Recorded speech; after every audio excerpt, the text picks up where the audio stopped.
Matahari sore menyemburatkan cahaya jingga ke atas pangkalan kecil di pinggiran kota, tempat Letnan Satria ditugaskan untuk patroli rutin. Udara terasa pengap, namun pikirannya justru diselimuti oleh sesuatu yang lebih berat dari cuaca, firasat. Sejak pagi, hatinya tidak tenang. Entah apa sebabnya, namun keganjilan kecil yang ia lihat beberapa hari lalu kembali terngiang. Seorang pria berseragam loreng berjalan keluar dari sebuah pos tak aktif, sendirian, tanpa pengawalan, dan tanpa laporan apapun ke komando. Ketika mobil dinasnya melewati gerbang utara, Satria memutuskan berhenti. Di kejauhan, sosok berseragam itu tampak berdiri sambil menyalakan rokok, pemandangan yang seharusnya tak biasa bagi prajurit aktif saat masih di area operasi. Langkah kaki pria itu terlalu santai, cara berdirinya tak menunjukkan sikap siap seperti layaknya tentara. Bahkan posisi senjatanya pun terlalu longgar, seolah hanya aksesori belaka. Satria menatapnya dalam diam, mencoba mengenali wajahnya, namun tidak satu pun ingatan menghadirkan nama. Tak ingin gegabah, Satria turun perlahan dari kendaraan dan berjalan mendekat. Hatinya berdegup lebih kencang dari biasanya, bukan karena ancaman nyata, tapi karena naluri seorang prajurit terlatih yang merasa sedang menginjak ranjau tak kasat mata.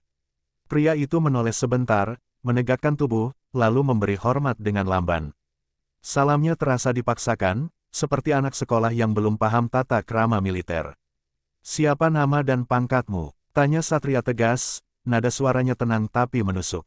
Pria itu menyebutkan nama yang terdengar asing, lengkap dengan nomor registrasi militer. Namun saat Satria mengeceknya lewat ponsel dinas, data itu tak muncul. Hanya pesan pendek yang tampil, data tidak ditemukan. Tatapan Satria berubah tajam. Ia menyembunyikan keterkejutannya di balik ekspresi datar, lalu pura-pura menerima penjelasan pria itu. "Baik, pastikan kamu isi laporan ke pos utama sebelum matahari terbenam," katanya datar, sambil kembali ke kendaraan. Namun pikirannya sudah dipenuhi tanda tanya. Siapa dia sebenarnya? Dari mana dapat seragam dan senjata itu? Malam harinya, Satria memeriksa ulang semua catatan rotasi personel di wilayah tugasnya. Tak ada nama pria itu, tak ada laporan masuk pos cadangan sejak 2 minggu terakhir, dan yang paling mencolok, pos yang tadi dijaganya seharusnya kosong karena dalam renovasi. Semua ini menambah tumpukan teka-teki yang tak bisa diabaikan begitu saja. Di luar kamar kerjanya, hujan mulai turun, membasahi jendela markas yang sunyi. Satria duduk menatap papan strategi di hadapannya, merasa seperti menatap peta perang. Ia tahu, ada sesuatu yang besar tersembunyi di balik seragam gadungan itu. Dan jika benar dugaannya, ini bukan hanya soal satu orang, ini bisa jadi awal dari jaringan yang jauh lebih gelap dan berbahaya. Dari kejauhan, suara petir menggelegar.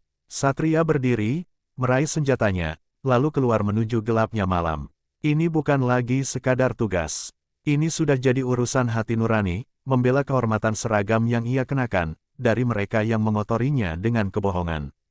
3 hari setelah pertemuan ganjil di pos kosong, Letnan Satria memutuskan turun langsung ke lapangan dengan penyamaran.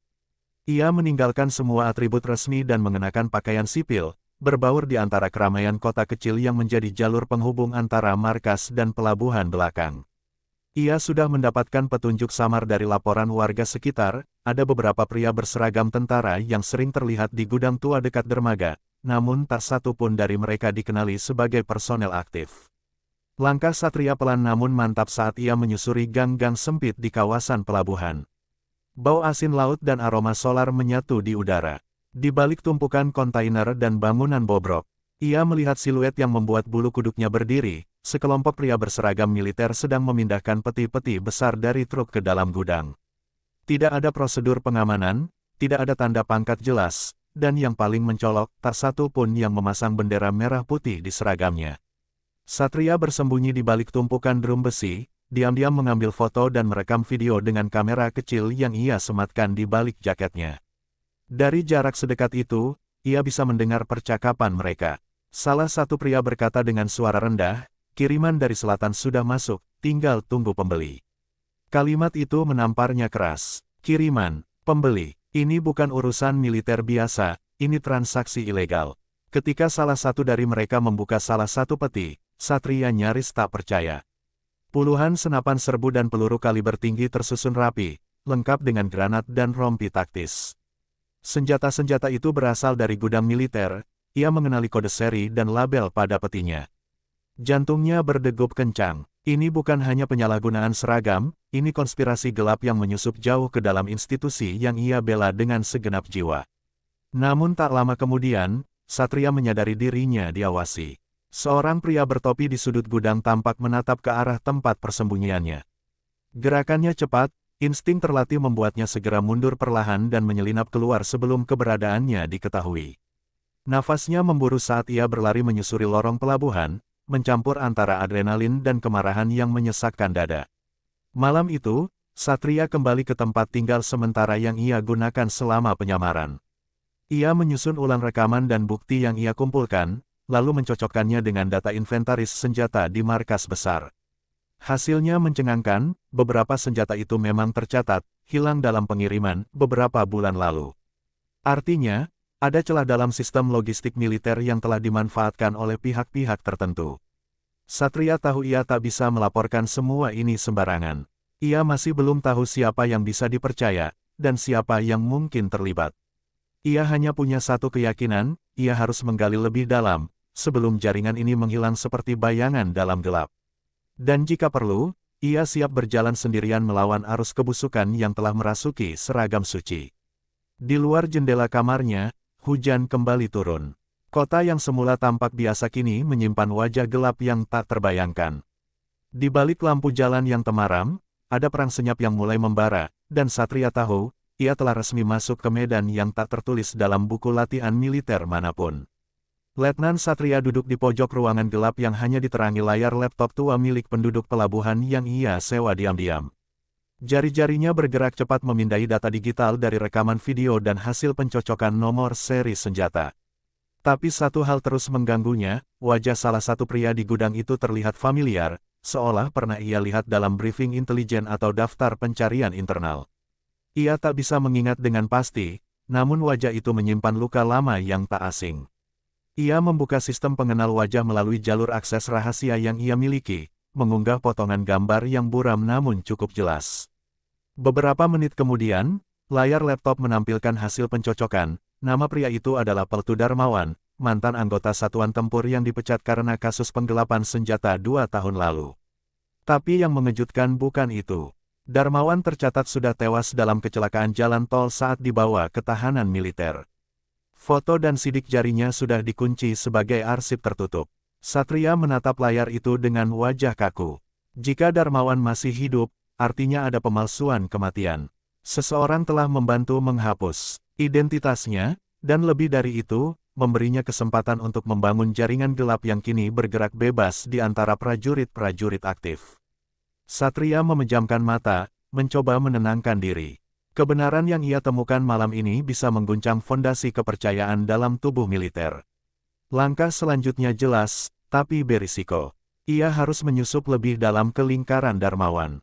Namun untuk melakukannya, ia butuh nama baru, identitas baru, dan yang paling penting, seseorang dari dalam yang bisa membantunya menyusup. Ingatannya terarah pada satu sosok, Serka Ayu, agen intelijen lapangan yang pernah bekerja dengannya dalam operasi di Papua.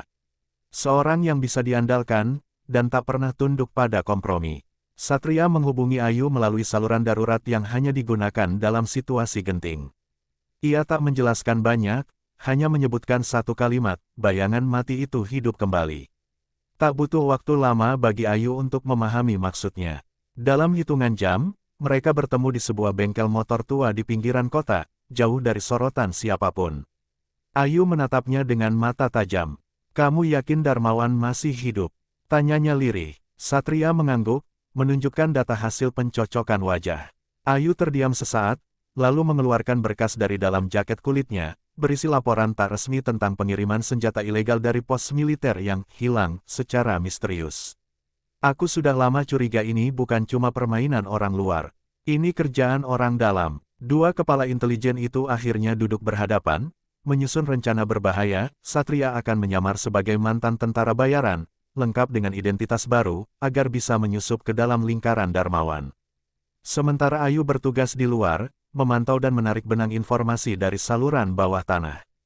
Mereka tahu taruhan ini besar, kesalahan sedikit saja bisa berujung maut. Malam semakin larut, namun di antara kabut dan sunyi kota, dua jiwa teguh itu justru menyalakan api perlawanan. Mereka tidak hanya memburu penipu berseragam, tapi juga melawan musuh yang menyamar sebagai kawan. Perang ini tak dinyatakan secara resmi, tapi darah dan pengkhianatan sudah jadi materinya. Dan untuk Letnan Satria, ini bukan lagi soal tugas. Ini sudah jadi misi pribadi, untuk menuntaskan luka sejarah dan membongkar kebusukan yang tersembunyi di balik nama baik militer. Pagi itu, Letnan Satria berdiri di depan cermin retak di kamar losmen tempat ia menyamar. Dengan rambut dipotong pendek tak rapi, jenggot tipis, dan bekas luka buatan di pipi, ia tak lagi tampak seperti perwira militer. Identitas barunya, Arga, mantan tentara bayaran dari daerah konflik, telah disusun dengan rapi oleh Ayu, lengkap dengan riwayat tempur palsu, catatan kriminal yang meyakinkan, dan koneksi gelap yang telah disebar ke lingkaran Darmawan. Namun sebelum rencana penyusupan dimulai, kejadian tak terduga mengguncang segalanya. Ketika Satria kembali ke losmen malam itu, ia menemukan pintu kamarnya terbuka setengah. Instingnya langsung siaga. Ia masuk perlahan, senjata kecil tersembunyi di tangan. Di dalam, semuanya terlihat normal, sampai ia melihat amplop coklat di atas meja, bertuliskan tangannya sendiri, tapi ia tidak pernah menulis surat itu. Dengan jantung berdetak cepat, Satria membuka amplop itu. Isinya, foto dirinya sedang memotret gudang senjata tempo hari, dan sebuah pesan singkat bertinta merah, "Kamu bukan satu-satunya yang bisa menyamar." Nafasnya tercekat. Itu bukan sekadar peringatan. Itu ancaman. Seseorang dari dalam jaringan Darmawan telah mengetahui keberadaannya. Dan lebih mengerikan lagi, ada kemungkinan orang itu juga berasal dari militer. Segera, ia menghubungi Ayu, tapi sambungan darurat tidak tersambung. Satria mencoba jalur cadangan, namun hasilnya sama. Ia tahu, jika saluran komunikasi mereka sudah dilumpuhkan, maka lawan sedang bergerak lebih cepat dari dugaan. Tak butuh waktu lama sampai dua pria asing masuk ke lorong losmen, berpura-pura sebagai tamu. Gerakan mereka kaku, penuh beban, seperti orang bersenjata yang mencoba tampak biasa.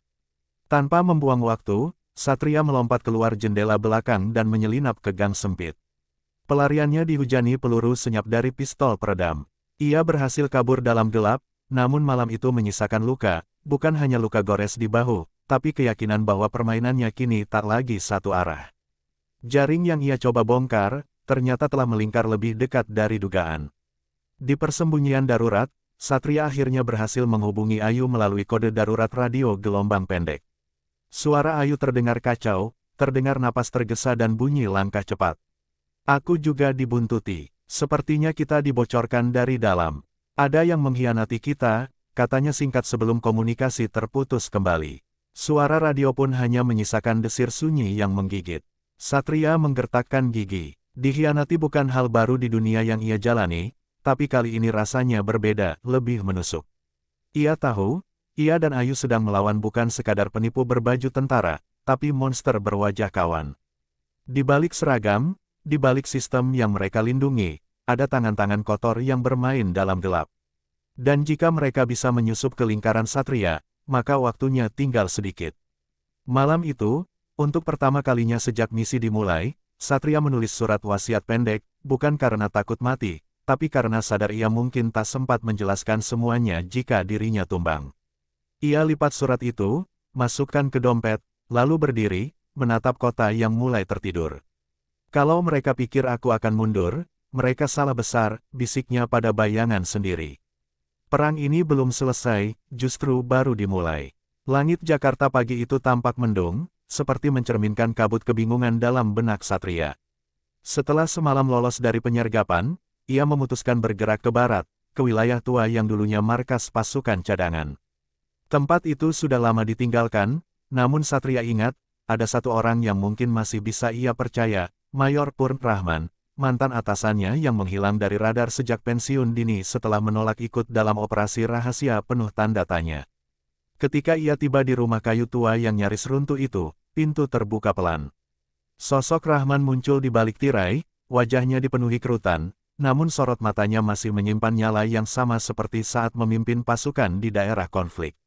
Tanpa banyak kata, Rahman mengangguk dan mempersilakan Satria masuk. "Aku sudah tunggu kau sejak malam mereka mencoba membunuhmu," katanya, seolah sudah tahu segalanya. Satria sempat terpaku. Dari mana kau tahu? Tanyanya curiga. Rahman hanya menunjuk ke rak tua di sudut ruangan, berisi radio gelombang pendek, peta-peta militer usang, dan dokumen rahasia yang tampaknya diselamatkan dari pembakaran kantor lama. Aku tahu Darmawan tidak mati. Dan aku tahu, sistem sedang dibungkam oleh orang-orang yang dulu kau percaya, ucap Rahman perlahan, suaranya dingin dan tajam. Percakapan mereka menjadi pembuka luka lama. Rahman bercerita bahwa ia pernah menyelidiki kasus serupa beberapa tahun lalu, namun dipaksa pensiun setelah menolak tutup mulut. Darmawan adalah salah satu muridnya yang paling berbakat, namun juga paling haus kuasa. Setelah gagal naik jabatan karena catatan hitam, Darmawan menghilang, dan tak lama kemudian muncul berita kecelakaannya. Tapi Rahman tahu, tubuh yang dikremasi saat itu bukan Darmawan.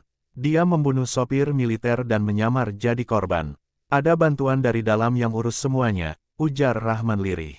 Dan sekarang, dia mengulang semua itu, membangun jaringan dari serpihan pasukan bayaran, tentara pecatan, dan pengkhianat berseragam. Satria mengepal tangannya, napasnya memburu.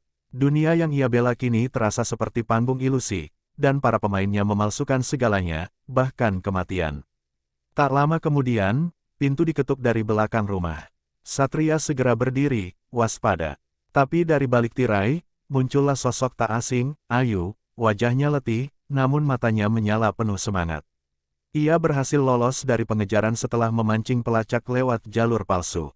Kita butuh tempat netral untuk menyusun langkah. Dan dia, Ayu menunjuk Rahman, adalah satu-satunya sekutu yang tak bisa dibeli. Ketiganya duduk mengelilingi meja kayu reyot. Di atasnya, peta kota, foto-foto satelit, dan jaringan informasi darurat mulai disusun.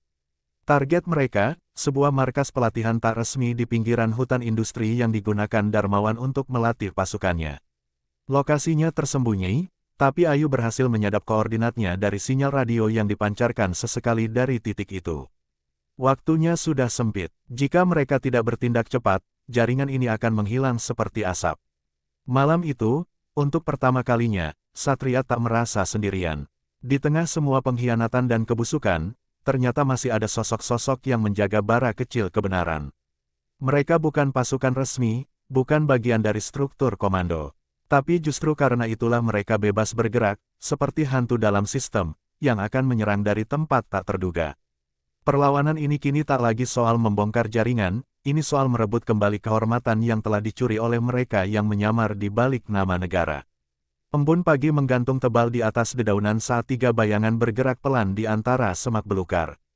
Letnan Satria, Serka Ayu, dan Mayor Purn Rahman menyusup ke dalam hutan industri di perbatasan barat kota, tempat koordinat sinyal radio terakhir mengarah.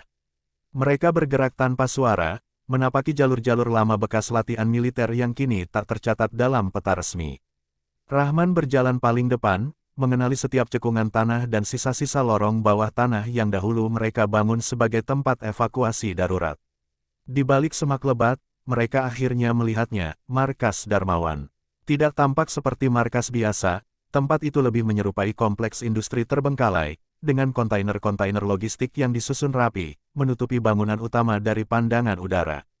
Bendera merah putih dipasang tinggi, lengkap dengan papan nama palsu, unit pelatihan khusus. Dari luar, tempat itu tampak legal. Tapi dari dalam, mereka tahu, di sanalah kebusukan disusun dan disebar. Ayu memfokuskan teropongnya. Puluhan pria berseragam militer berlalu lalang dengan senjata siap pakai. Mereka berlatih dalam formasi, menyusuri rintangan, menembak sasaran. Semuanya nyaris sempurna, kecuali satu hal, tidak ada satupun dari wajah mereka yang terdaftar di database TNI aktif. Mereka adalah bayangan, pasukan tanpa nama, dilatih untuk menjalankan misi tanpa jejak, tanpa komando resmi, dan tanpa rasa malu. Dia sedang membangun pasukan pribadi, gumam Rahman dengan suara pelan namun getir. Dengan kekuatan seperti ini, dia bisa menyerang pos perbatasan, menguasai gudang senjata, bahkan menciptakan konflik lokal yang akan menyudutkan militer resmi. Satria mengepalkan tangan, menyadari bahwa Darmawan bukan sekadar pelarian, tapi arsitek kehancuran dari dalam, yang tahu semua celah kelemahan sistem. Malam harinya, mereka menyelinap lebih dekat. Ayu menyusup ke salah satu kontainer logistik dan menemukan dokumen-dokumen penting, daftar suplai senjata, data nama-nama yang ikut pelatihan, dan satu berkas yang membuat darahnya membeku. Sejumlah pejabat aktif ternyata diam-diam mengirim dana dan dukungan logistik ke markas ini. Beberapa nama di antaranya bahkan berada di ring satu markas besar. Bukti ini terlalu berat untuk sekadar dibawa diam-diam. Saat Ayu bergegas keluar, alarm tiba-tiba berbunyi. Entah siapa yang melihat, tapi penyusupan mereka terbongkar. Dalam sekejap, lampu sorot menyapu hutan, anjing-anjing penjaga dilepas, dan suara teriakan perintah menggema di udara. Rahman menarik Ayu ke arah parit tua yang ia gali bertahun-tahun silam. Satria menahan napas di balik bebatuan, jaraknya tak lebih dari 2 meter dari sepatu tentara gadungan yang berpatroli. Mereka kini jadi buruan. Dalam kekacauan itu, mereka berhasil lolos berkat jalur bawah tanah tua yang tembus ke aliran sungai kecil. Basah kuyup dan luka-luka, ketiganya akhirnya tiba di titik aman yang telah mereka siapkan jauh di tepi hutan. Nafas mereka terengah, tubuh gemetar oleh dingin dan amarah. Tapi di tangan Ayu, dokumen-dokumen yang ia selamatkan menjadi senjata paling mematikan, bukti nyata pengkhianatan. Sekarang, kita punya alasan untuk menyerang, kata Satria, tatapannya dingin, suaranya berat. Tidak ada lagi ruang untuk ragu. Mereka tak bisa menunggu birokrasi atau surat tugas resmi. Ini adalah perang sunyi yang hanya bisa dimenangkan dengan langkah gelap dan peluru. Dan malam itu, di antara kabut dan suara jangkrik yang menggila, mereka bersumpah, markas itu harus dibakar bersama dosa-dosa yang dilindunginya. Langit malam begitu gelap seolah enggan menyaksikan dosa yang akan ditebus dengan darah. Letnan Satria, Serka Ayu, dan Mayor Rahman berdiri di depan peta lapangan yang digelar di atas tanah. Di sekeliling mereka, 6 orang pasukan khusus non-aktif yang Rahman percayai sepenuh hati telah bersiap dengan peralatan tempur lengkap. Mereka bukan lagi bagian dari institusi resmi, tapi tetap menjaga sumpah mereka, melindungi negara, meski dari pengkhianat yang mengenakan seragam yang sama. Waktu serangan dipilih dengan cermat pukul 2.43 dini hari, saat jadwal pergantian jaga dan kondisi pasukan Darmawan paling lengah. Dengan pengetahuan Rahman tentang arsitektur markas dan jalur tersembunyi, mereka membagi diri menjadi 3 tim kecil. Ayu akan menyusup ke pusat komunikasi untuk memutus jaringan radio dan mengacaukan koordinasi. Satria memimpin serangan ke gudang senjata, dan Rahman memimpin tim pengalihan untuk membuat kekacauan di sisi timur markas. Begitu operasi dimulai, keheningan hutan pecah oleh ledakan kecil di sisi timur.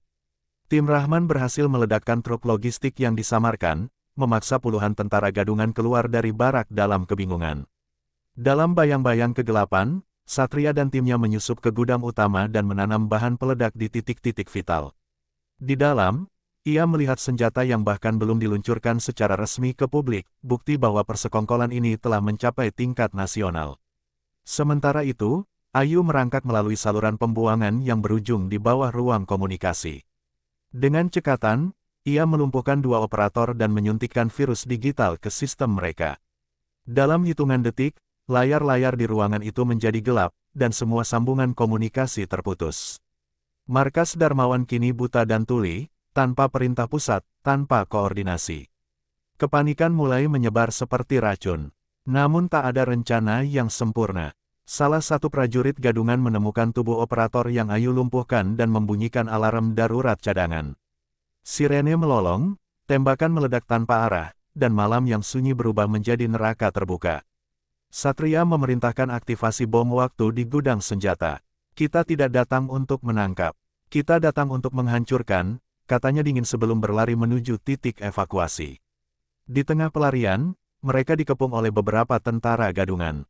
Baku tembak tak terelakkan. Satria sempat terkena tembakan di sisi pinggang, tapi tetap bertahan sambil menembak balasan.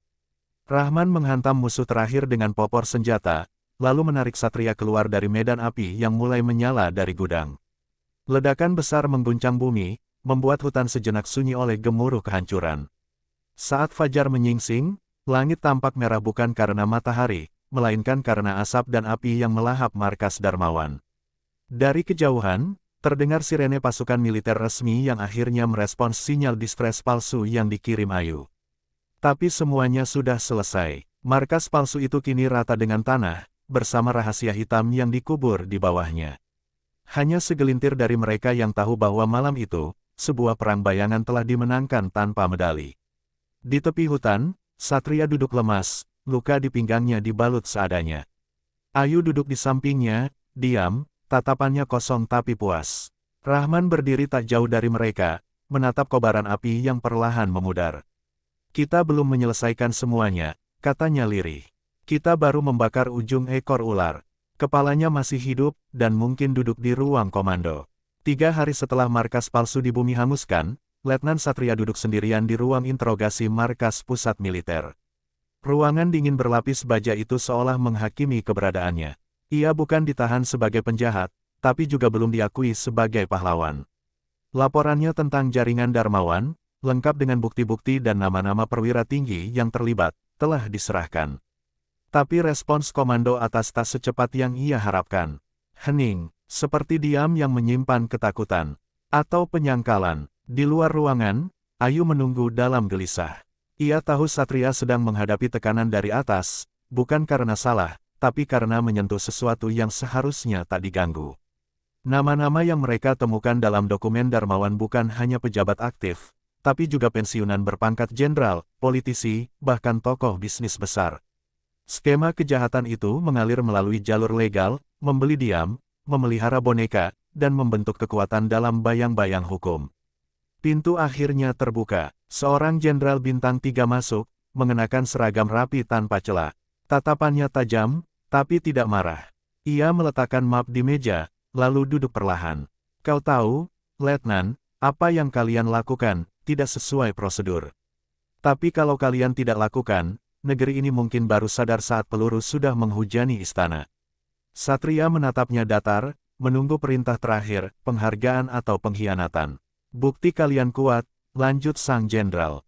Terlalu kuat untuk diabaikan, tapi juga terlalu berbahaya untuk diumumkan. Ia menghela napas, lalu menyodorkan surat, mutasi khusus dan pengangkatan Satria ke unit operasi intelijen rahasia, di bawah kendali langsung markas besar. Bukan kenaikan pangkat, bukan publikasi. Tapi status bayangan, menjadi mata dan telinga yang beroperasi di dunia gelap yang sama seperti yang nyaris membunuhnya. Di luar markas, Rahman memilih kembali menghilang ke pelosok negeri. Ia menolak jabatan, menolak penghormatan. Tugasku selesai, katanya singkat pada Satria sebelum menghilang ke dalam kabut pagi. Tapi Satria tahu, di suatu tempat di hutan atau kota kecil, Rahman masih mengamati, masih menjaga garis yang tak terlihat antara kehormatan dan kekuasaan. Ayu sendiri memutuskan keluar dari dinas aktif. Kita hanya bisa menang satu pertempuran, Sat, katanya dengan senyum getir. Tapi perang seperti ini, tak akan pernah selesai kalau sistem masih membiarkan celah.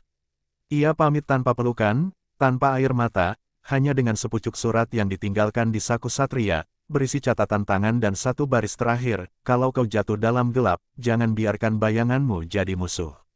Malam itu, Satria, berdiri di depan cermin, mengenakan seragam barunya, hitam tanpa pangkat, tanpa nama. Di baliknya, dunia yang ia kenal tak lagi sama. Ia telah melihat wajah sesungguhnya dari seragam itu, bisa jadi pelindung, bisa jadi kedok. Tapi ia masih percaya pada satu hal, bahwa kehormatan bukan ditentukan oleh lambang di dada, tapi oleh keputusan di saat semua orang memilih diam. Ia memadamkan lampu, lalu melangkah keluar. Di bawah langit malam yang kosong, ia berjalan dalam diam, tak terlihat, tak dicatat sejarah. Tapi di setiap langkahnya, ada sumpah yang tetap menyala, menjadi bayangan yang menjaga dari bayangan.